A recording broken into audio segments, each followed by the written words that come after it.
Hey everybody, welcome to a brand new review slash recap. I'm Scotty V. Now what I got for you today is obviously if you watched my video on Saturday, it's the Incredible Hulk review. So I'm going to be talking about some of the elements I liked and and then I'll just give you my overall thoughts on the movie. All right, so this movie stars Edward Norton as Bruce Banner, the Hulk. Also has Liv Taylor as Betty Ross. You have William Hurt as General Thunderbolt Ross, and you also have Tim Roth, who's the Abomination. So basically, this movie is in the beginning of this movie, it shows how Bruce Banner got his power. Too much gamma exposure. And throughout this film, he's on a quest to find a cure in order to relieve himself from this monster. Because throughout the film, you see he struggles with this monster and he loses control and he just goes on a rampage. Now, I'm not 100% sure if this is a direct sequel to the 2003 Hulk movie that we got with Eric Banner, whatever his name is. That horrible Hulk movie, but I'm not sure if it's a direct sequel. Anyways, at the beginning of this movie, you see the quick opening sequences of how Bruce Banner got his power, and throughout the movie, he's trying to find a cure. And when we first meet up with Bruce, he's in Brazil. He's contacting Mr. Blue, another scientist back in New York, trying to find a cure. He's sending out blood samples, and for some reason, there's no cure. Later on, the U.S. government wants to find Bruce because he's technically a weapon of mass destruction, and Thunderbolt Ross and the U.S. military go throughout the whole world trying to find him. They do locate him in Brazil, which it's kind of funny how Bruce is working at it like a soda factory, which we get a cool cameo from Stanley drinking the soda, and then that's where we see the Hulk really manifest. And let me tell you, some of the CGI in this film is pretty incredible for what we got in 2008. Now, throughout the film, Bruce Banner struggles and he actually ends up getting control of the Incredible Hulk after he seemingly gets cured by whatever serum they had. And also another thing that I'm bouncing back and forth everywhere. Thunderbolt Ross was trying to find a way to take down the Incredible Hulk because, listen, they used tanks, they used sonar weapons, they used a whole bunch of other U.S. military created high-tech weapons, and they can't take down the Hulk. The Hulk is unbeatable. We'll find out later on in future movies how the Hulk gets beaten. But, so what's the solution? Thunderbolt Ross finds something, which is a replicated super soldier serum. So this is the first time we actually see some sort of sample of the super soldier serum that we see Captain America get injected with. So in that sense, when Thunderbolt Ross was getting some serum, trying to create his own version of the Hulk, when I was younger, this time was 2008, I was still in high school, I was doing my first year in high school, I'm like, oh, maybe the Red Hulk, maybe he's going to inject himself with the serum and it's going to turn his skin red and he's going to turn to the Red Hulk. No, they had Blonsky, basically a soldier, and he wanted to become a monster like the Hulk. He was power hungry throughout this whole arc in this film. He wants to take down the Beast because he was so fascinated when he first encountered Bruce, and when they were fighting in the school, I believe he really had injected himself with the super soldier serum mock type thing, and he admired Bruce and the monster he was, and he's like, he wants that, but Bruce, or the Hulk, obviously kicked his ass and kind of made him paralyzed for a bit.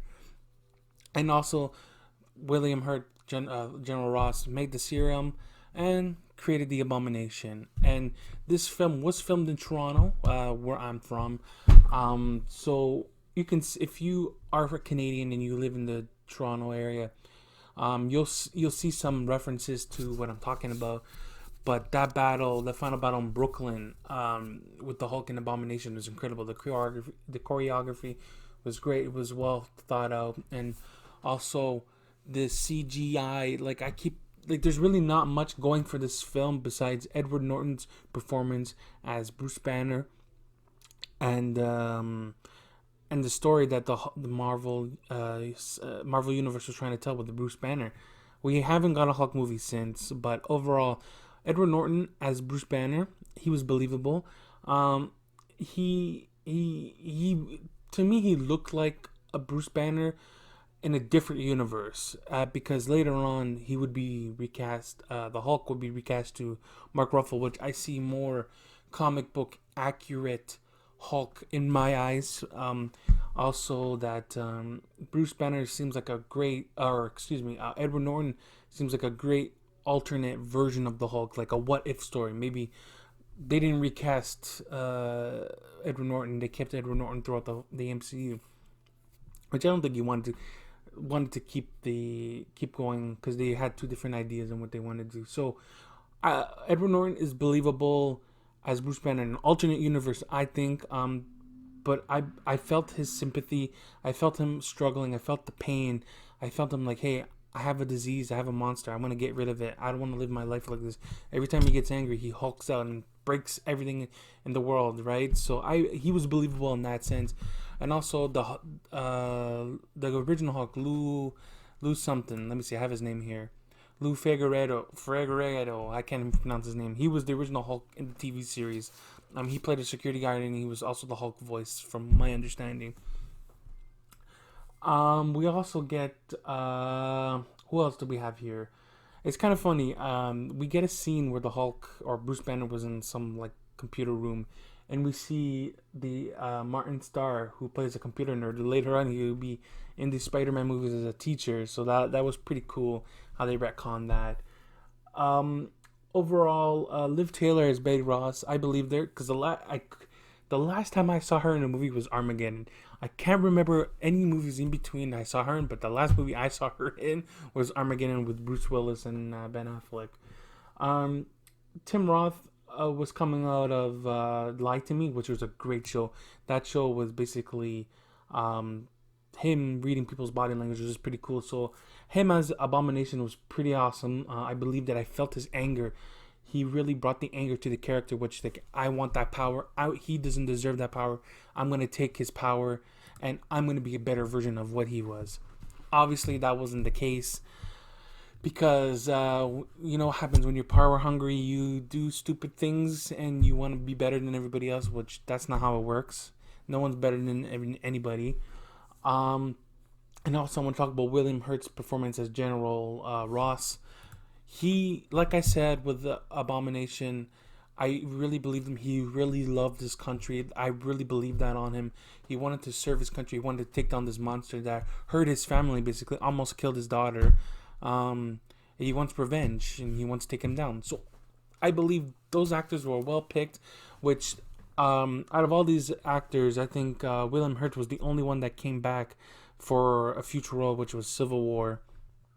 So it was great. The story was believable. Hulk, his gamma ray radiation, he became the Hulk. He became a monster.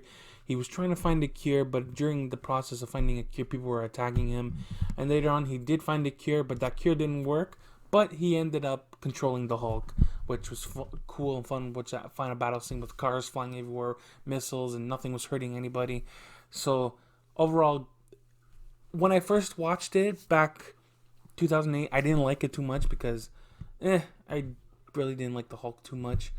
But now rewatching this film, I I I understand where the story's coming from. I understand Edward Norton's performance in Bruce Banner the Hulk, and I understand why I see they went their separate ways. Because imagine if Edward Norton stayed out through the whole MCU, if he was in the Avengers, if he was in Thor Ragnarok, if he was in Infinity War, Endgame.